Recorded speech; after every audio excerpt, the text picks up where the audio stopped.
Hi friends, എൻ്റെയും കുടുംബത്തിൻ്റെ Easter ആശംസകൾ.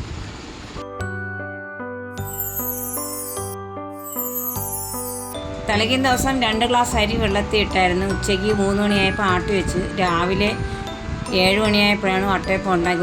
ഒരു മുറി തേങ്ങ ചേർക്കണമായിരുന്നു. മൊത്തം ചേർക്കലും ആ വെള്ള ഭാവം വരുന്ന രീതിയിൽ മാത്രം ചേർക്കണം. ഈസ്റ്റും പഞ്ചസാരയും 5-6 ഏലക്കയും കൂടെ ഇട്ട് അതിനാട്ടി പിറ്റേന്നാണ് ഞാൻ എടുത്തത്.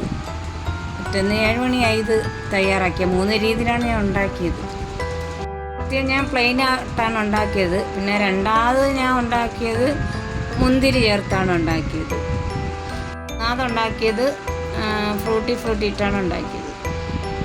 മൂന്നാമതുണ്ടാക്കിയത് ഫ്രൂട്ടി വെച്ചാണ് ഉണ്ടാക്കിയത്.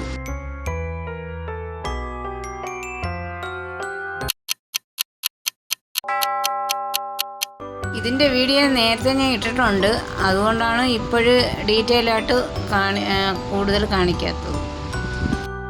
ഇവിടെ ഇത്തിരി ലേറ്റായിപ്പോയി. എനിക്ക് ഇത്തിരി തിരക്കായിരുന്നു. കാരണം എന്ന് വെച്ചാൽ ഇത്തിരി ഹോസ്പിറ്റലിൽ പോവേണ്ടി വന്നു. അതുകൊണ്ടാണ് ലേറ്റായത്. വട്ടയപ്പം നല്ല സോഫ്റ്റ് ആയിരുന്നു. പിന്നെ വട്ടയപ്പം ഉണ്ടാക്കാൻ എല്ലാവർക്കും അറിയാമല്ലോ. എന്നാലും എൻ്റെ ഒരു അഭിപ്രായം ഞാൻ പറഞ്ഞതേ ഉള്ളൂ. ബ്രേക്ക്ഫാസ്റ്റ് അപ്പവും മുട്ടക്കറിയായിരുന്നു. മുട്ടക്കറി സ്പെഷ്യൽ രീതിയിലാണ് ഉണ്ടാക്കിയത്. സാധാരണ ഉണ്ടാക്കുന്ന മുട്ടക്കറിയല്ല, വേറെ വെറൈറ്റി രീതിയിലാണ് ഉണ്ടാക്കിയത്. അപ്പോൾ ഇതിൻ്റെ ഒരു വീഡിയോ വേറൊരു ദിവസം ഞാൻ ഇതിലിടുന്നുണ്ട്. 3 തരത്തിലുള്ള വട്ടയപ്പമായിരുന്നു. പിന്നെ അപ്പവും മുട്ടക്കറിയായിരുന്നു രാവിലെ.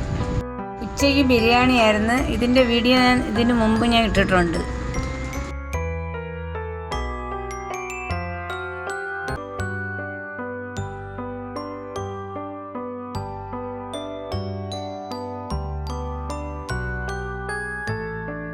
ഞങ്ങളുടെ കുടുംബം ചെറിയൊരു ഈസ്റ്ററാണ് ഞങ്ങൾ ആഘോഷിച്ചത്. ഇത് നിങ്ങൾക്ക് ഇഷ്ടപ്പെട്ടാൽ എനിക്ക് ലൈക്ക് ചെയ്യണം, സബ്സ്ക്രൈബ് ചെയ്യണം, കമൻറ്റ് ചെയ്യണം, സപ്പോർട്ട് ചെയ്യണം ഫ്രണ്ട്സ്.